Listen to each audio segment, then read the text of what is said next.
This is Chuck Schaefer, and I am joined by Chris Gullett, CEO and founder of Demandbase. Chris, thank you for joining me today. Thanks for having me, Chuck.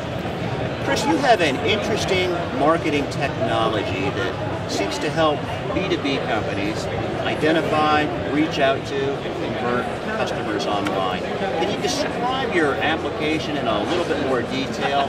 How do customers use it? Sure, it's really more than an application. It's more of a platform that ties together your website with your marketing automation system, with your CRM system, to give B2B companies a much better way to personalize and engage their customers online.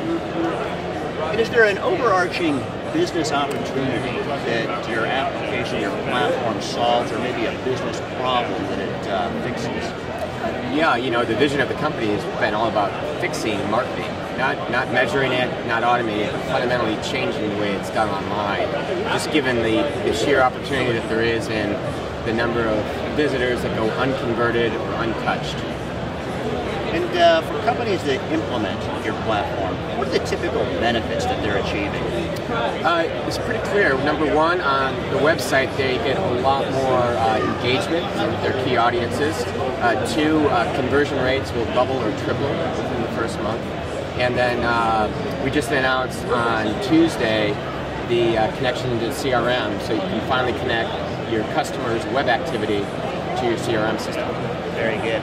And what's the target market that this platform is designed for? We target businesses selling to other businesses, and generally speaking, it's companies that have at least 10,000 visitors per month to their website. So they're invested in the web, and the web is important to them. And more in the B2B world, every sale is either starting or is facilitated by the website. So the website engagement becomes more and more critical.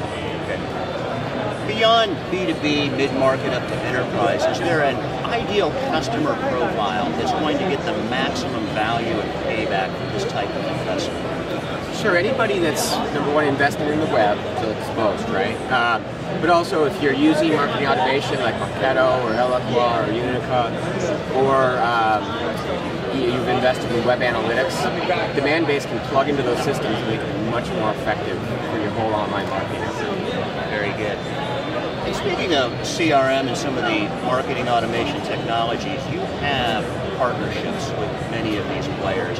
How does Demandbase integrate to or complement or add value to, say, the marketing automation technology players? Sure. So let's just take both Marketo and Eloqua are great partners of ours. We share a lot of mutual customers.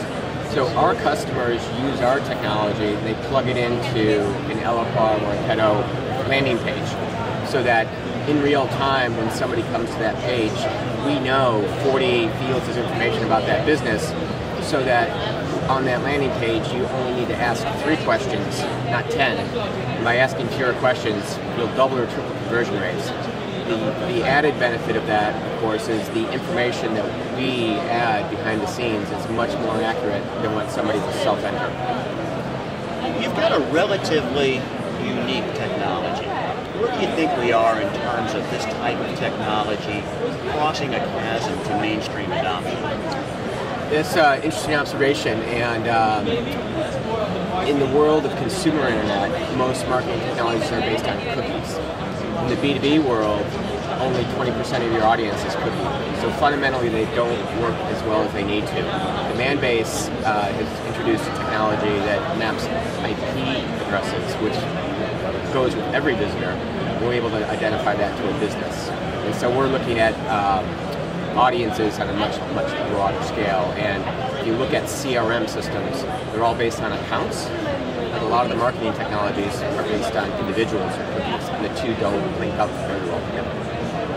How is Demandbase tapping into or taking advantage of social media and social channels? Well, we use it for our own marketing today. One of the things we help customers do is look at the traffic that's coming from the social channels and see the quality of that traffic. Are these people that are coming from LinkedIn or Twitter, are they from the companies I care about? Are they from potential competitors, or is it from an industry? And that's one of the things we expose for customers, that you may have 1 million visitors to your website, but only 18% of those have a chance of being a potential customer by virtue of the fact of the size of business or industry that they're in. For the sales, marketing, or business leader that's about to evaluate this type of technology to see if it makes sense for their business, what would you recommend they look at? What questions should they be asking? You know, there's a number of performance pieces. So our solution cloud-based, and so our response time is we can return things in real time, meaning about 20 milliseconds. So that's 50 times every second. Two, the depth and quality of the data, is it global? Can you identify businesses that are hidden behind Comcast or Verizon? And we have techniques and methodologies to do that. And so our data set is much, much deeper from that perspective. And then I think the other critical thing is, does the ecosystem adopt technology? Meaning, are there system integrators that know how to use it? Are there other partners like the Marketos, Plus, and Salesforces that know the benefits that this ties into? So we work very closely with our partners because that's a very important part of making the customer successful. Once a customer does decide to move forward, how do you recommend they organize their deployment, or how do they get started? Yeah, that's a good question, and customers always ask us that, of course, because there's so many different ways we plug in web analytics, CMS systems, marketing automation, CRM.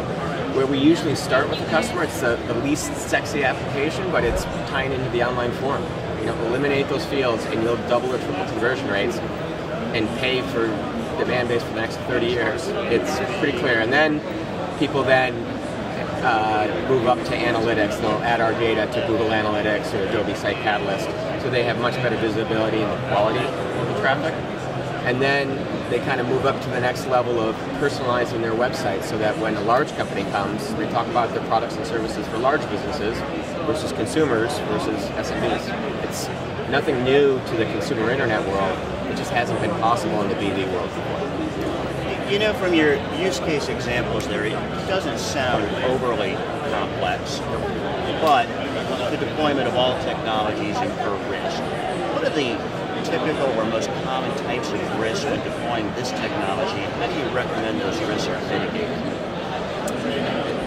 You know, having a clear plan of kind of how you want to stage the implementation. I always recommend to customers, let's walk before we run. Let's not redo the whole website. Let's just get started and get that conversion rate up. And then let's measure the audiences and kind of move to that level. So we try and get customers live and seeing benefits within 2 weeks. Versus months of trying to process map everything, because we're going to learn so much in just the first month, and the plan will probably be different later after you learn from getting live. If we look forward a few years, how do you believe that this industry will evolve or will change? You know, I think there'll be either expansion by marketing automation to cover other footprints in the marketing stack, or consolidation from the big CRM guys, possibly taking over some of that functionality, either through building it or acquiring it. From our vantage point, we look at this as a much bigger platform play of not looking at just the website, but how do we connect all spend, advertising, everything through the website to your CRM, so that you connect spend to revenue, which you can't really do today very effectively. Very good. And with that, I think we're at a good break point to conclude our conversation. This is Chuck Schaefer, and I've been joined by Chris Gullett, CEO and founder of Demandbase. Chris, thank you for joining me today. Thank you, Chuck. Thanks for having me.